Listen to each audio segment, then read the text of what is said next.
So, so what do you think about the debates being held just so close to here? I think it's great. I'm actually a Case Western Reserve alumni, so I went to college here, graduated in 2008 when I was here. So Cleveland's in the spotlight, and I think events like this are good because it shows that there are a lot of people that believe that we should have some better choices. Now, what do you think about the importance of the Black Lives Matter movement? How important is it to you? Well, it's very important to me. I think it's something that hasn't been said enough for a very long time, and I'm very proud of all the people that feel comfortable and confident saying that out loud because it's what they truly believe, and I think it's what a lot of us believe. And do you think President Trump has handled Black Lives Matter well? No. I don't think there's much that he's handled well. And what do you think he should have done?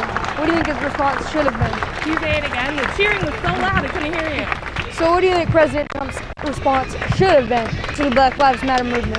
I think he should have said, yes, they do, and joined all the people that believe with their hearts that, Black lives really do matter.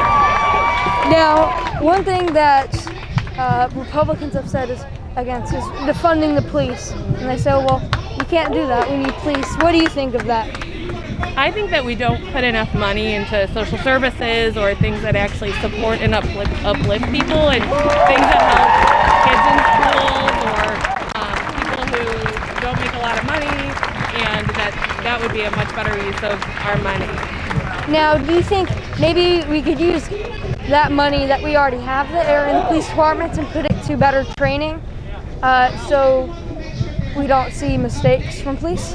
I absolutely do. I think putting it into more training, but also putting it into other services and social workers and mental health workers. And a lot of the reasons people call the police is not because of the violence that requires a police officer with a gun, but maybe somebody who knows about addiction should come to your house and help you. And so you feel like maybe we should have more social workers that can go respond to things? Absolutely. And what calls and events do you think would be appropriate for a social worker to show up?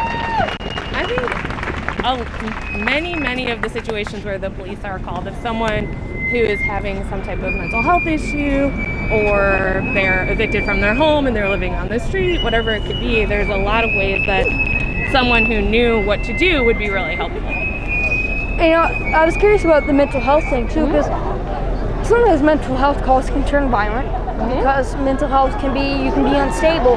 So do you think that maybe in a mental health call per se, should a armed officer go along with a social worker to ensure the safety of that social worker, or how do you think that would work out? I think that is definitely a really great option. I also know a lot of social workers, as an example, are trained in de-escalating conflicts so that they don't become violent. So I would say it would be up to the professionals to decide if that was the right move. Thank you so much for your time.